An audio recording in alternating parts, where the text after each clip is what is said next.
Hello everyone. Today we will discuss about pulse oximeter, how it works. So what is a pulse oximeter? A pulse oximeter is a device that is used to quickly and easily monitor a person's oxygen saturation. That means it can measure the level of oxygen within the blood, especially in arterial blood without using any invasive means. It measures the oxygen saturation of pulsating blood, and it is known as SpO2.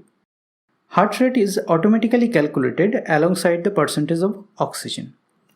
Now, before going to the mechanism, we need to have an understanding of what oxygen saturation is. We all know that blood carries oxygen, which is necessary for our life. Oxygen in blood is specifically carried by hemoglobin molecules. Now here you can see two hemoglobin molecules. One is with oxygen and one is without oxygen. The hemoglobin without oxygen is called deoxygenated hemoglobin, and the hemoglobin with oxygen is called oxygenated hemoglobin. Oxygen saturation simply refers to the percentage of the available hemoglobin that carries oxygen. Take the situation below.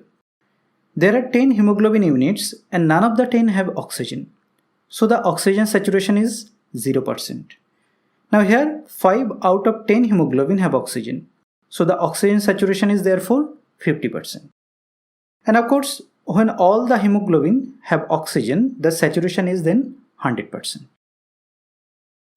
Now let's see how pulse oximeter works. Here I have drawn a simple picture. Pulse oximeter uses light to work out the oxygen saturation. Light is emitted from the light source, which goes across the pulse oximeter probe and reaches the light detector. Here you can see this is the light source and here is the light detector. If a finger is placed in between the light source and the light detector, the light will now have to pass through the finger to reach the detector. Part of the light will be absorbed by the finger and the part not absorbed reaches the light detector. The pulse oximeter uses the property that oxyhemoglobin and deoxyhemoglobin absorb light of different wavelengths in a specific way. Oxyhemoglobin and deoxyhemoglobin absorbs different amount of light at different wavelengths. Now pulse oximeter emits two types of lights.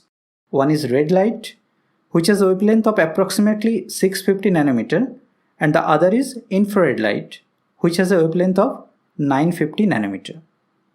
The pulse oximeter works out the oxygen saturation by comparing how much red light and infrared light is absorbed by the blood.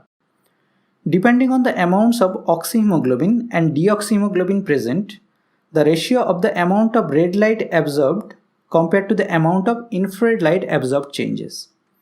Using this ratio, the pulse oximeter can then work out the oxygen saturation.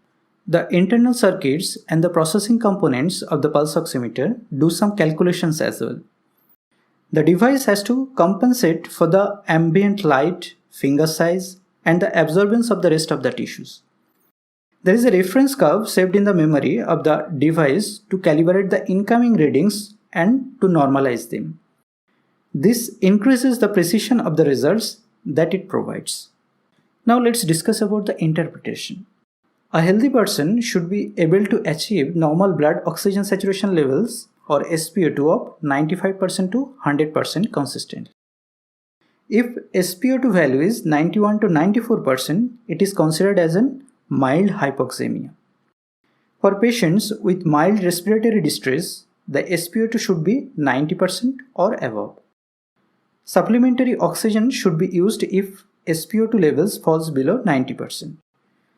86 to 90% of SpO2 is considered as moderate hypoxemia and less than 85 is considered as severe hypoxemia. But here one thing you should remember that factors such as movement, temperature or nail polish can impact the accuracy. So that's all about the mechanism of pulse oximeter. Hope you find this video helpful. Comment below if you want us to make any specific videos. And please don't forget to subscribe our channel. Thank you.